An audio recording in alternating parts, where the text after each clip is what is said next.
When you're looking for KitchenAid innovation and quality, who has the answers, the selection, the price? Ventura TV Appliance. With billions in nationwide appliance buying power, more than Home Depot and Best Buy combined, will help you save. Our low prices on Energy Star qualified KitchenAid appliances save you energy and money, and pay no interest on select models when paid in full within 12 months. Ventura TV Appliance, serving you since 1951. Hi, I'm John Mallows. Welcome to this live edition of Connect with Me on the showroom floor at Ventura TV on this day. Today we're talking politics. A man is in the studio today that's running for City Council District 1. Hey, you may want to call in at 436 MeTV option 11. Let's hope you do, but if you do, turn down the sound on your TV set. Back with our program in just a moment.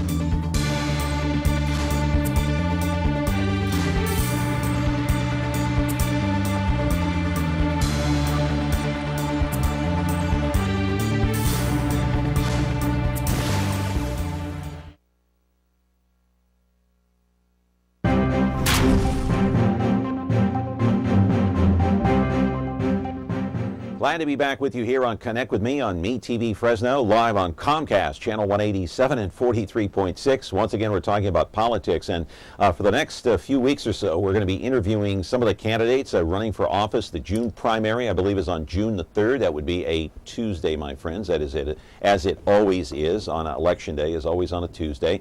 But for the next few weeks, we'll be interviewing some of these people. They'll be coming in and out of the studio. You know, Lisa Smitkamp was here. We couldn't get Egan on, but maybe, we have plenty of time between now and June the 3rd. But today, we're going to be talking to someone who is running for City Council District 1 right here in the city of Fresno. Of course, that seat is being vacated by Blong Zhang. He's running for Fresno County Supervisor. Let's roll the videotape and I'll show you exactly what I'm talking about. One of these looking to take his place in the hot seat is Kerry Catalano. Born and raised right here in the city of Fresno, went to school here. Here he is walking door to door in the district. He is trying to drum up support for his campaign. There he is yesterday in the heat. It's not as easy as it looks, my friends. It's a workout day in and day out, walking up and down those neighborhoods, the streets in the hot sun, talking to people nonstop and answering all of those same questions over and over and over again. You think that's easy? Better have your walking shoes on, and you better be prepared to talk about the issues. Hey, how about BRT, water, police, fire? Every issue under the sun here in the city of Fresno. And Kerry Catalano is here today to talk with us about some of those issues. Live in our studio right now is Kerry Catalano, a candidate for City Council District number 1. That is the seat being vacated, of course, by our friend Blong Zhang. He's going to be here too, not today, but at some future date here on Connect with Me. Hey, 436 MeTV option 11. Do turn down the sound. Kerry is here in the house. If you want to ask him a question, he will be glad to answer any and all questions. Back in just a moment.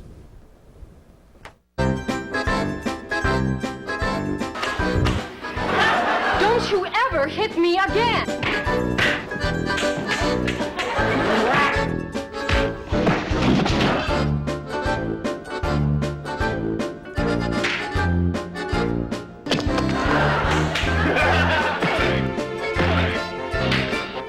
Chief, I think we got a hit on our hands. MeTV Fresno, now on Comcast channel 187.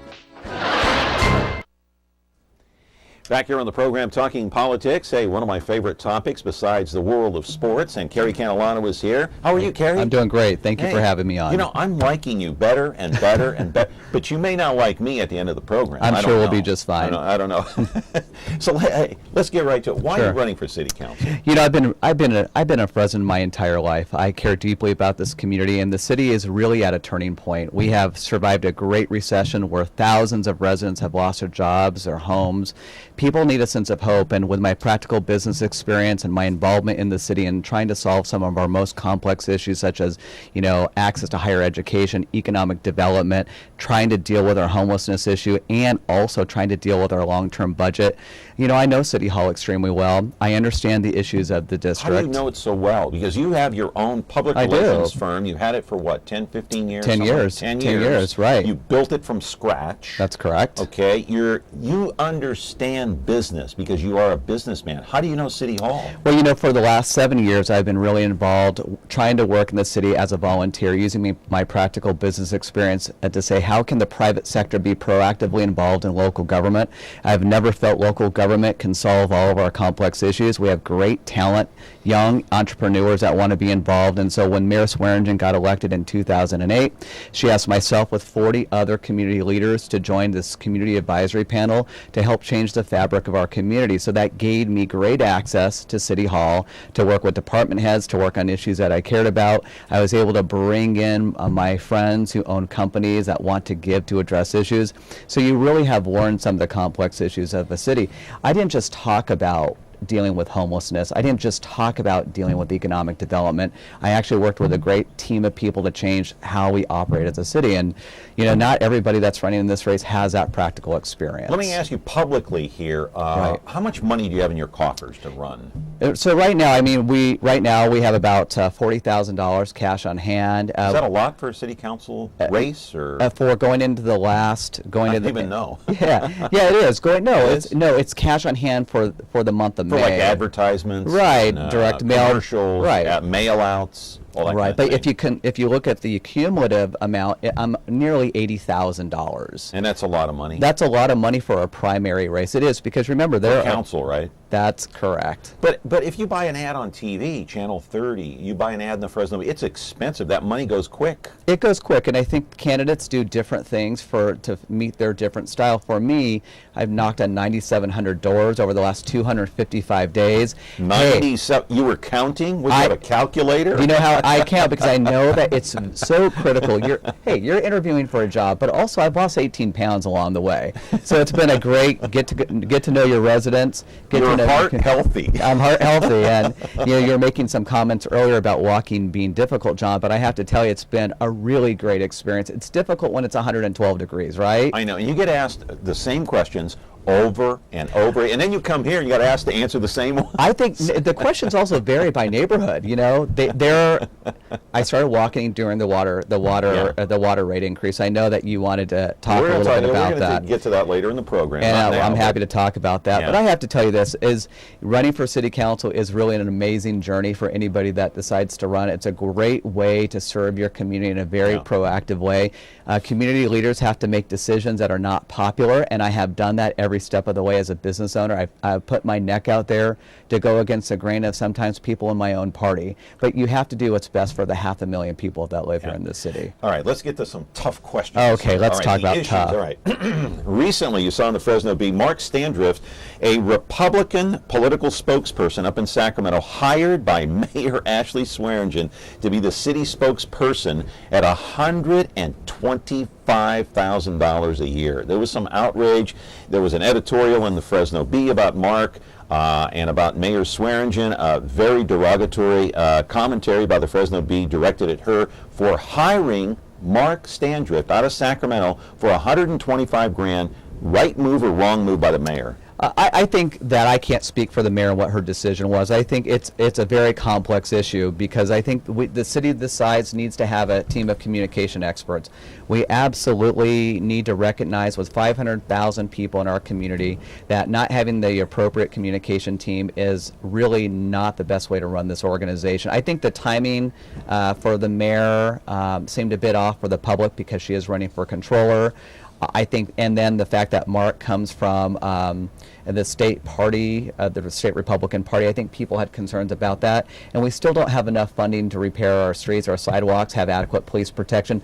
I think the council overall has to really address our budget issues. I will tell you that Mr. Lukens was in a position. Michael Lukens. Mike Lukens was a press secretary for the mayor. A lot less money. He is, but if you look at the approved positions within the city budget, there were actually 2 positions that are So available. you're okay with it? It sounds like. You know, here's what I'll say is I'm not going to get into the politics of who the mayor hires because that's really out of my But isn't that jurisdiction. a waste of money when there are so many other financial issues to deal with? You got police, you got fire, the union contracts coming up with the police, I believe, next year. You got the fire department that's crumbling. So with all these other issues and water rates going up, why hire a guy for 125 grand? Do we really need a spokesperson for 125 grand? She wants to leave the city anyway. I'm not going to get into the mayor's political future at all. From Right. my perspective is the city this size, if you look at comparable cities throughout the state, if you look at the city of Bakersfield, you'll note that they have several communication specialists. If you look at Sacramento, they have several communication specialists, of which, you know, one of them makes just... But we don't have the same financial... We're not in the same financial position as Sacramento. Right. I think that We're our in dire financial, straits. I think our financial woes are very complicated, and I think Yeah. I do think timing is essential, and I think the timing was a bit Take a off. call here real quick. Good morning, you're on Connect with Me. What's your question? Quickly. My question is Quick. homelessness issue in the valley. I mean, it's epidemic. I agree. hope that Mr. Catalano has some kind of a solution. Obviously, our mayor hasn't been able to deal with it or not effectively.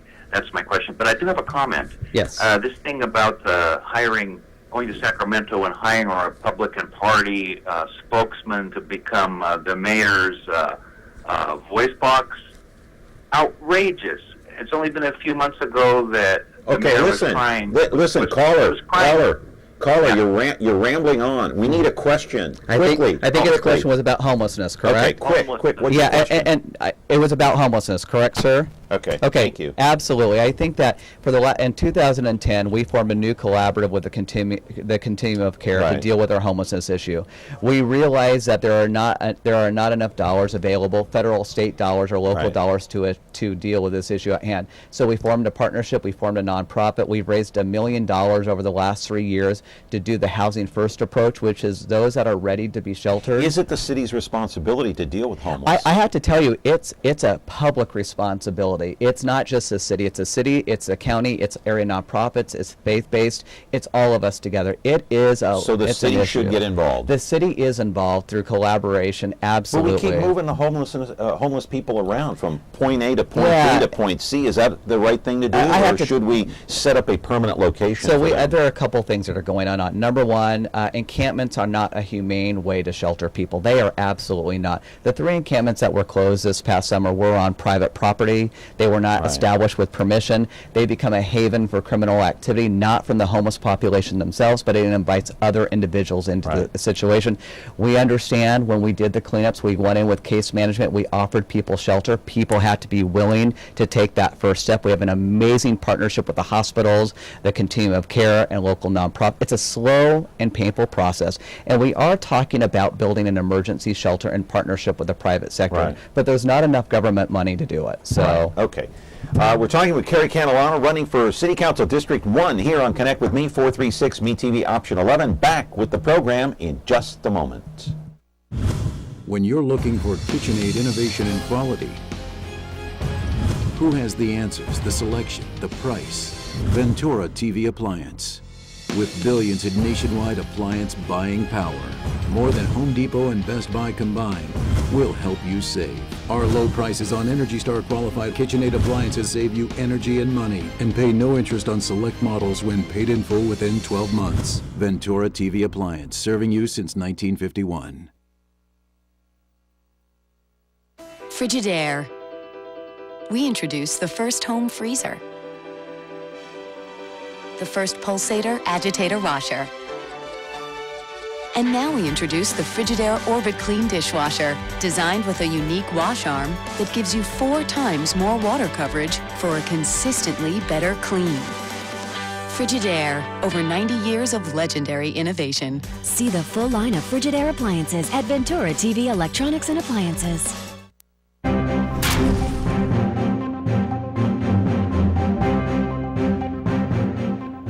We're back here on the program, Connect with Me, with Kerry Catalano. We do have a call. Good morning, you're on Connect with Me. Your question quickly, please. Hi. Quickly, I want to. want to ask the guest. I'm not quite sure who he is. I missed the first of the show. Kerry Catalano. He's running for City Council District 1. Kerry Catalano. Let me reintroduce. How do you feel about the lawsuit against Fresno County regarding the ban of medical marijuana? I'm a chronic pain patient who is on 3 doses of oxycodone a day, 30 milligram. Okay. 4 Norco a day. Chronic pain patient, peripheral neuropathy. I'm also on antidepressants. Okay. I've been able to quit taking a $600 a month medication. Here's the thing, ma'am. Card, and the thing is, it's not covered by insurance. I'm on Social Security. I cannot afford to grow it. I cannot understand why the drug that I got off of has potential fatal side effects. All right. Let him answer the question. We get the gist of it. I appreciate the phone call very much. So medical marijuana banned in Fresno County, growing, any kind of grows, I don't care if it's medical or otherwise, banned. Should it be allowed in the city? You know, the city council has been debating this vigorously over the last couple of months. And what I do know is this, is that I do absolutely have a concern about not regulating the dispensaries. I know that folks that do have the medical marijuana cards are able to purchase their medical needs online. We had to have a broader conversation with the public and the police department on how we could properly come up with a policy that's fair to the entire public. But I do know that individuals with the medical marijuana card can actually order this online and have it delivered. So I don't believe that they're having their limits restricted. They just have to do it through various channels. And I'm open to additional dialogue. I'm not an expert in this particular realm. I do need to hear from the public before I formulate an absolute condition and what I would think would be appropriate. But I'll tell you right now, I think that they're able to get it through various means. All right, another picture of Ashley Swearingen. Let's put that up again. She's running for state controller, should she be. It seems like a lot of people think she's abandoning the city of Fresno. One poll shows her ahead. Listen, the mayor has a right to do whatever she feels that she needs to do, what's in the best interest of her long-term political career. I just don't really have an opinion on that either way. I think if she feels that she wants to run for controller, I think she's been an excellent mayor. I think that we've all disagreed with the mayor on various issues, but if you look at what we've survived over the last 5 years, we've weathered a tidal wave. Could you imagine becoming mayor with a $125 million shortfall? But we have so many problems here. Why doesn't she stay for the remainder of her term and try to solve some of these problems instead of giving off the appearance that, hey, I'm going to flee town because things aren't going well? John, then I think you need to invite the mayor to your show and ask her yourself, because I cannot what's your speak opinion, for her. though? No, I'm not going to give you my opinion on that. I think that the mayor has a right to her own political Another future. call? Okay. Good morning. You're on Connect with me. Your question, quickly, please. I was just calling to respond to his answer. The thing is, it is so expensive. The reason why they deliver it is because they can't have brick and mortar business. Okay. And so they do deliver. It's very discreet. It comes in a suitcase. Okay, they ma'am. go over it with you. Ma'am. But the thing is, the grows people that are on Social Security, disability, from hard work, cannot afford to purchase it. It is not covered by insurance.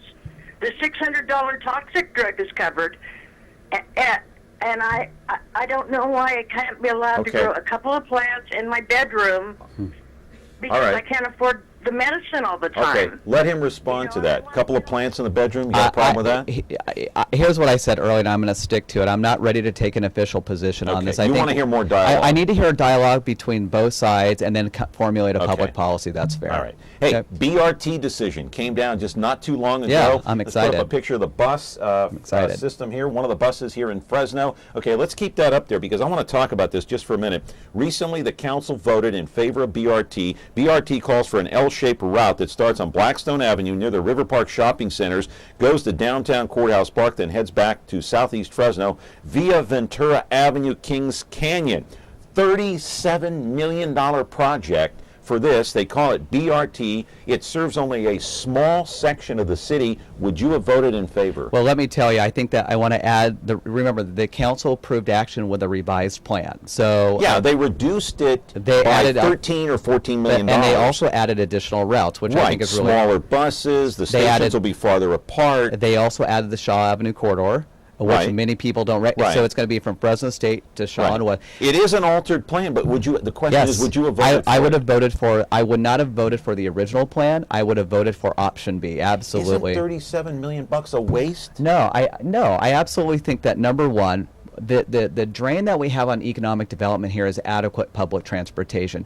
If you're a resident in Southeast Fresno, let's say that you live at Sunnyside and Kings Canyon, right in that area by Fresno Pacific, and you have no ability to get adequate, you have no car, but yet we tell you to go to work. We said, you know what, we really need you to get a job in this community. You need to be able to make it on your own.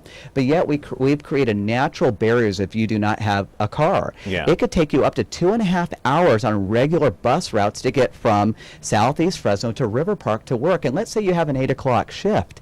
We have created economic barriers for people to be successful because we have not developed a public plan. Why not fix the whole citywide system then, the frac system, because it takes 4 hours to 5 hours to get from point A to point B. What I'm really instead of just fixing one small area of the city, fix the whole. So it's a piece. The whole enchilada. So remember, it's one piece of a larger puzzle. As I stated in my platform, bus rapid transit is essential to moving people much quicker to point A to point B. But I also support having the broader conversations with the administration and my colleagues on the council to strengthen the connecting route so people can absolutely get where they need to get in a timely fashion.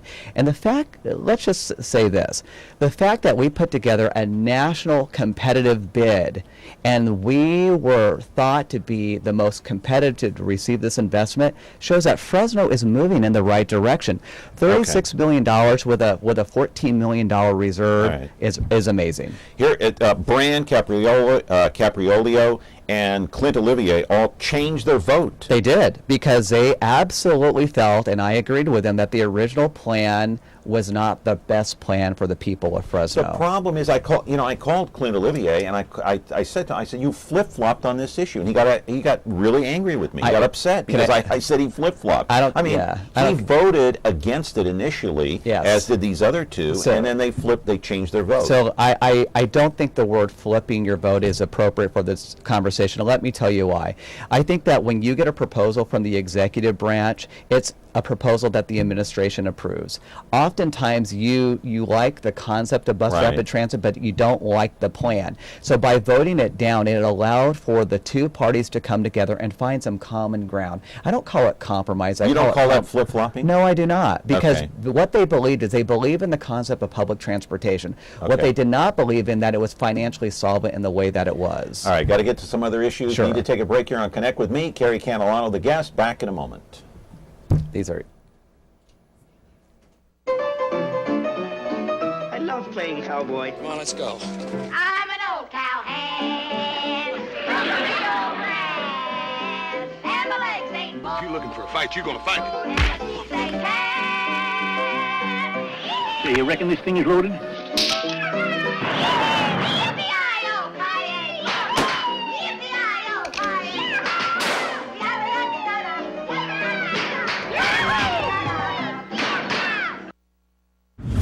When you're looking for Whirlpool innovation and quality, who has the answers, the selection, the price?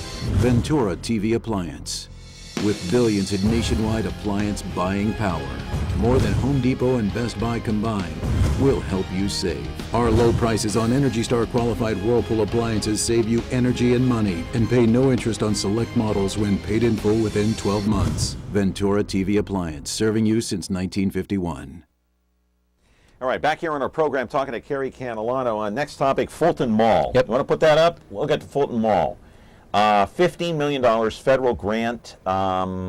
Transportation, yep. Yeah, they're gonna open this up to cars again. I want somebody, including yourself, to convince me that's going to bring business downtown. I am not convinced. I don't believe it unless I see it. Well, we're really not agreeing on a lot today, right? I think for me, my business is in downtown Fresno. I am on Fulton Street. I'm in the old San Joaquin Power Building. How's that going to improve your business by opening it up to cars? Let me give you a couple things. If cars go zipping by your business, they're not going to stop and go in. Well, a couple of things. If you look, it took federal dollars. Fresno was a city of great innovation during the 60s when they closed the mall. They had a several-point plan to revitalize our central business district.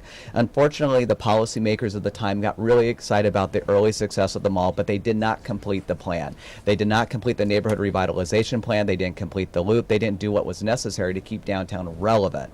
Right. Now we're looking at a way where we have the highest density of older established buildings that are completely underutilized because businesses don't have accesses to these buildings. What attracted me most to the San Joaquin Power building was that I had access to my building from the street. What a lot of people don't talk about is, you know, we have crumbling infrastructure underneath the Fulton Mall. We have water mains that need to be replaced because they're 50 years old. You don't have the best vibrant internet access that you could have in other parts of the city because they can't get to it because we've closed off the ability to make the necessary improvements to our infrastructure. Right. And so for me, it's not going to be a complete thoroughfare like it was in the 50s before they put the Fulton Mall in. It's going to be a compressed street with narrow streets, 2 large wide sidewalks, vignettes to close off for public parades and ceremonies. It is. So you're in favor of opening it up? It's fine with you? It is fine with me. You don't have a problem with it? No, I don't. And you think it's going to draw business downtown? I think it's going to bring young entrepreneurs like myself downtown. I think we're going to see escalating property values, and we're going to see these buildings that are going to become occupied. I'm thrilled. All right. Water rates could triple in the next couple of years. Are you in favor of that? Yes or no? Doug Vagum is fighting it. He's fighting City Hall to stop it. Are you in favor? Yes or no? I'm not going to give you a yes or no. What I will tell you is that the council. Come on, Kerry, you're running for office. Listen, so when I started, I'm going to give you the answer that you're looking for in a second with an explanation. Okay? Go ahead. I'm the candidate. Go ahead. Listen, I think I started walking in August when this really was a heated conversation with the public. Do I believe that the city could have done a better job at communicating the need of why we need to do what we need to do? Absolutely. Number one. Number two, do I think that we should have spread out the rate increase over a number of years more than 3? Absolutely. Does the council have the ability to look at restructuring these rates to meet the needs of our low-income residents? Absolutely. Do I believe we need to invest in water security long-term? Absolutely. It is not a popular thing to do. But you're in favor of raising the rates? The rates have already been approved, so I would not. So you're in favor of them? If you were on the council voting, you'd vote for the raise? I would have. Okay. All right. Next topic, Chancey Park and the Fresno Grizzlies. We only have 2 minutes left. 2 minutes. They're draining the city financially. Absolutely. Bad decision to build this ballpark. I think that Mayor Patterson was absolutely correct when he vetoed this bill. I think that, you know, the city has often over-projected parking revenue to pay for these bonds to build these parks. I think it's an absolute asset for downtown. I think people love the team. But when you don't have a dedicated funding stream to pay for your debt. What do you do about it? I mean, we own the asset, right? We already own the asset. We're already obligated to paying this bill. And so the council, along with the administration, we're going to have to take a real deep look and how do we continue to pay this? Can't keep draining the city like this. It is, but what do you do? What do you do? So I think stuck. We're stuck, but I think there's a couple of things that the city has done pretty effectively. They're trying to market this venue to generate additional revenue, but we're stuck with it. Yeah, we're stuck. Fresno Police Department, the union contract comes up next year. I want to talk about what happened recently, and that is the city said, hey, take a 6% cut. Union said, yeah, we'll take a 6% cut with a 1-year contract extension. Should the police force have to make concessions on their pay just to satisfy the city's financial need? I think that we have to be in this together. I think there's no doubt every bargaining unit has offered concessions through this great recession, and I appreciate that. We still have a revenue and expense problem in the city of Fresno. I am absolutely convinced when I'm on the city council that we need to take what I call the deep dive into the budget. If you get elected, you're going to be there during negotiations. I do, but I also have to be able to convince the bargaining units that the city's financial woes are as bad as we believe them to be. Should the police have to take concessions? I think that we need to look at all options on the table. So the answer is yes. They might have to take concessions, just like everybody else. Yeah, I think that we're going to have to seriously consider that. Oh man, I wish this was an hour program. Because I'd love to talk more. I know. You know, by so quick. Yeah, all right, Kerry Catalano, good luck to you. I appreciate that. Thanks for coming. See, you still like me. I do like you very much. Thanks. All right, Kerry Catalano running for City Council District 1 here on Connect with Me today. Glad you could join us. See you back here tomorrow on the program.